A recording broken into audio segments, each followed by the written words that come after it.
And we are back again. It's your friendly neighborhood film watchers. It's Franklin Yes, Football sir. in the building. I'm your main man, Brandon, and I got my man, 100 Grand with me. Set it off, Chris. How you feeling, Chris?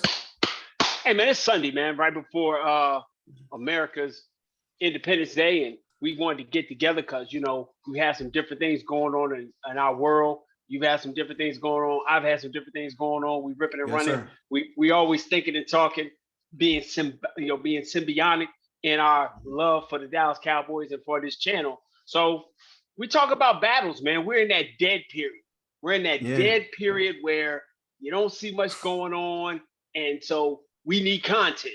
So Absolutely. the content we want to put out today is kind of parts of series, and we're gonna start off with the most important side of the ball because they are five of the most important guys that nobody wants to talk about. You don't want to hear their name at the end of a play.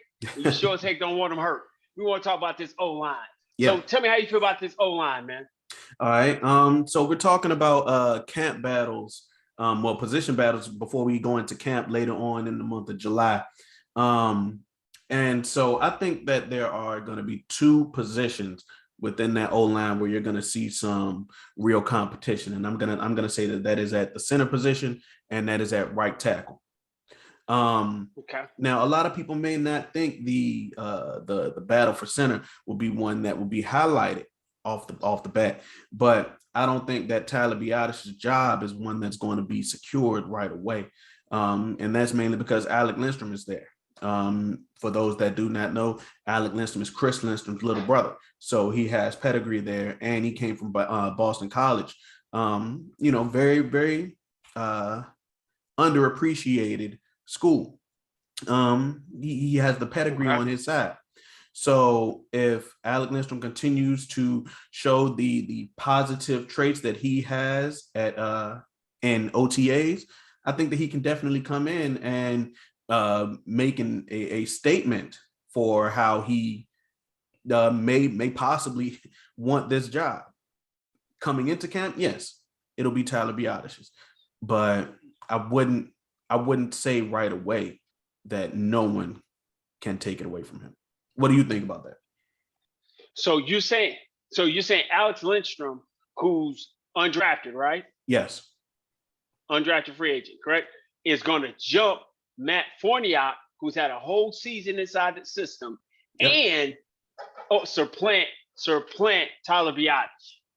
I'm not saying that it's going to happen. I'm saying that the position is not cemented for Tyler. Okay, it's Tyler's job to lose. We know that. I think there's nobody on this roster that's a better center than Tyler Biadasz right now. Biadasz, I feel that the battle is between Forniak and Lindstrom for the backup center. I don't think either one of those guys are going to supplant Tyler Biadasz. I think this is Tyler Biadasz's breakout season for being who he is. We negate the fact of how losing that offseason with COVID affected a lot of guys. With him coming in, and you had said it before in the video so eloquently, having a full offseason without all the scares and protocols, or not the protocols, but really the hindrances of COVID, I think that's going to be the breakout for Tyler Biadasz. We keep forgetting that dude is a Remington Award winner.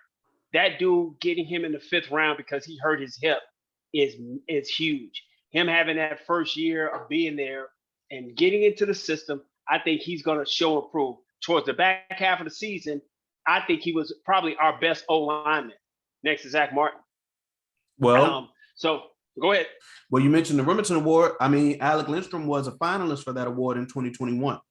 And one thing you can't discount is pedigree.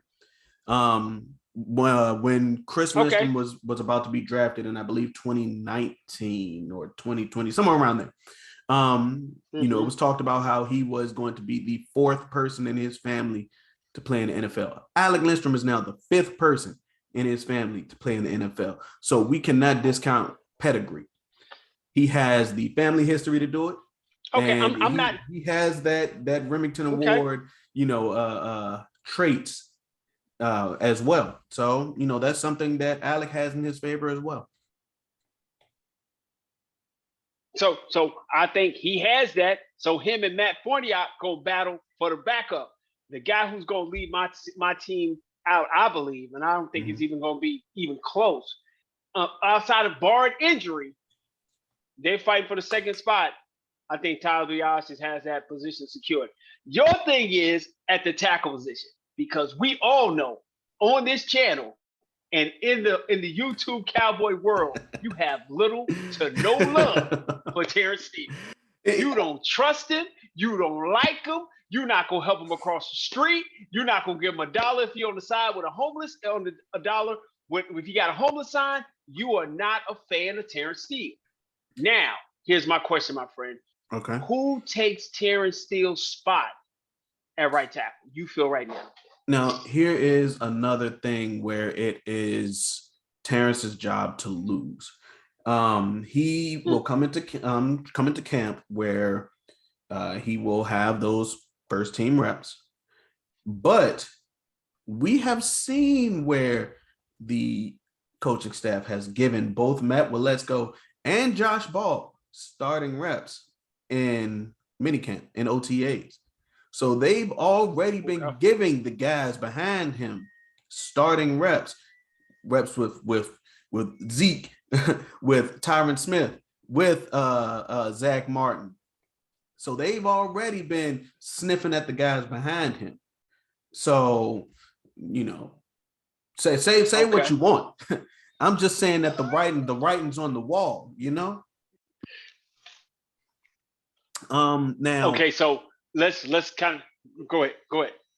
Now, one thing that I think that a guy like Josh Ball has over a guy like Terrence Steele, for example, and Matt Waletzko, both of them were drafted by this coaching staff, and both of them are. I hate to use the phrase that they got dog in them, but both of them have like a mean streak. You know what I'm saying? Both of them have like a real mean streak that can really be appreciated. Both of us had the privilege of being able to see Josh Ball play in the high school level because he played in Virginia.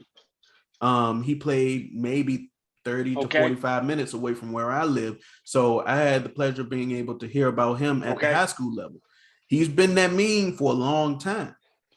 So when you think about a player that doesn't just have to fake that meanness, and that's one of those intangible things, I think that that's like a common theme of what the coaching staff has been looking for.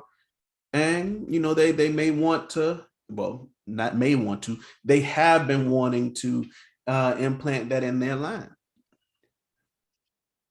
Okay. So let's go with that. So we've talked about this has been a draft of attitude, bringing the guys in that they brought in. The one thing about it is that all three of these guys have been drafted by this coaching staff. Terrence Steele was undrafted. Josh Ball was a late round draft pick, and Waletzko was a late round draft pick. But here's what's being said from outsiders, from Bobby Bell, that's been reporting it and things of that nature. There's not a lot of love in the building for Josh's Ball's play. And right now, he might be the outside guy looking in, because if we line it up day one, we're looking at Terrence still being that guy. We still need a swing guy. But Matt Waletzko, as in the mini camps and in the OTAs, has been getting work on the left side as to be able to, or left and right side, because it looks like the plan is Matt Waletzko's the swing tackle. Tyler Smith kicks out the left tackle. Connor McGovern is that guy that comes in and plays swing guard, because we know he can work well on the right side. He did admirable at the right side. The left side, he struggled because he got benched. So he's in a fight as well. So I think Terrence is solidified with his play. Terrence has been a try-hard guy. Terrence is in the mode of a Doug Free, a guy who's talented, who can play. You don't love him, but he's been able to do it. He made great leaps from his rookie year to his second year. So if he makes another step this year, you might want to get ahead of the train. And that might be the guy that, like I've said before, that you might want to get a contract in front of his face by the bye week. If he turns around by the bye week and go through those first 8 games, which are the toughest part of our schedule, and he holds up admirably, he doesn't get smoked or obliterated, it might be wise to get ahead of that train with him, especially with all this extra money we got in the cap space that Steven keeps holding on to. But I don't see Waletzko or Ball taking Steele's position. I think one of those 2 guys get on the field because of injury. And I think of the 2 guys who get on the field for injury, it might be Waletzko before Ball, unless Ball makes a huge step in camp. So you're right. Josh Ball is probably playing for his football life in this camp. Well, I think that we also have to acknowledge that Josh Ball would have been a higher picked player if he did not have the off-field issues. I mean, like you said, that mean streak shows up in a lot of different ways. Absolutely. So the question is, how bad does that mean streak go? And can he turn that aggression or whatever the stigmatism they have about him on the field and go from there? But right now, he is in jeopardy of maybe not making his team coming out of camp. It's very interesting. I think that that's one of those wait and see things, because you can't teach genetics. No. I think that the coaches would be more inclined to give a younger guy, because this is only his second year.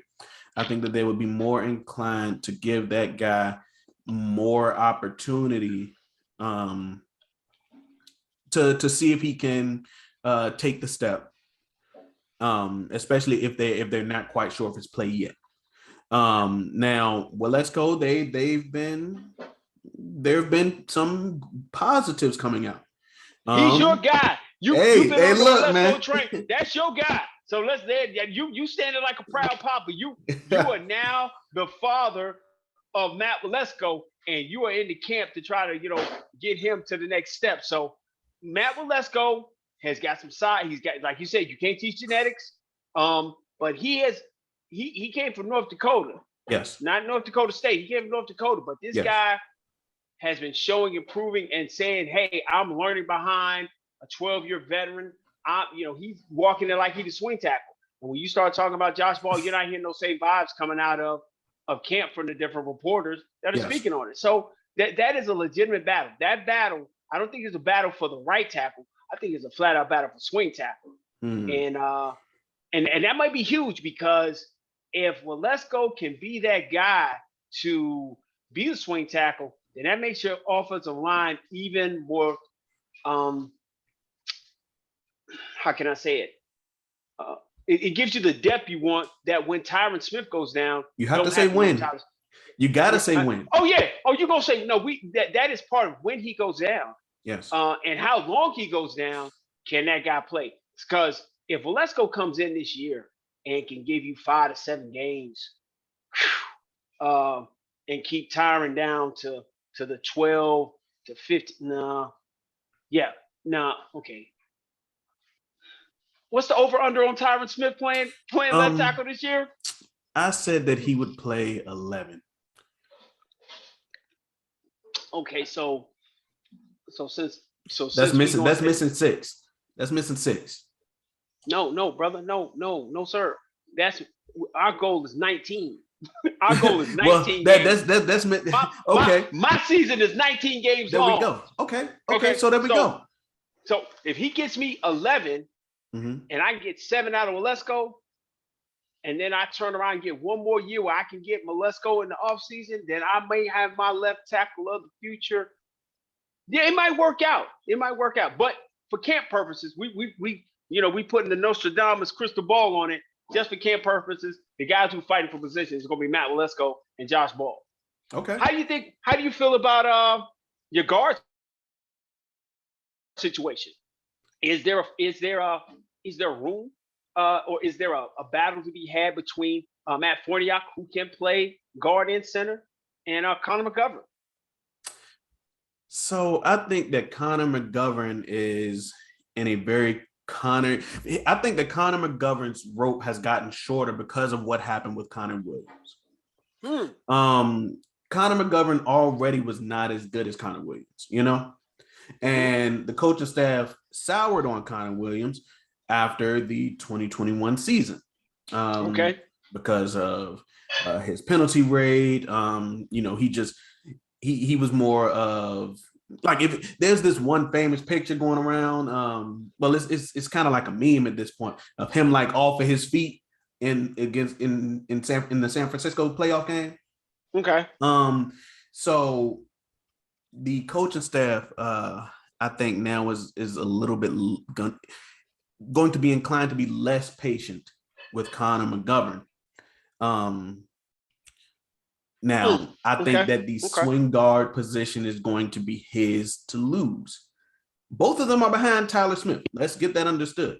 Okay. But I think that the distance that was initially there between him and Farniok is shorter than what it was, I'd even say 3 months ago. I'm not gonna fight you on that, because I think, you know, the fullback position that, you know, they brought in Brian Nall, so they're not gonna need Connor to play the big jumbo piece anymore if they keep Nall. And you're right. He's had plenty of time to be that guy to get on the field, and when given the opportunity to get on the field, he struggled. He had an absolute silver platter opportunity to take over that left guard position, and he couldn't do it. So I think that you're right. The Farniok, Connor McGovern fight is going to be a good one. So I think going into this training camp, there's a lot of moving pieces, but we can say that all the other position battles we're going to talk about is going to be predicated on how well this offensive line comes together in jail and how these rookies mature. And I'm talking about from Tyler Smith to Matt Waletzko, how they mature, and how the step for the second and third year guys goes through the roof. Because without that, this offensive line is in flux, and this is not the year for this team to be in flux with all the lack of movement and free agents we wanted to see happen this year. Yeah, I absolutely agree. What else you got to? As far as battles on the offensive line, I think that's it.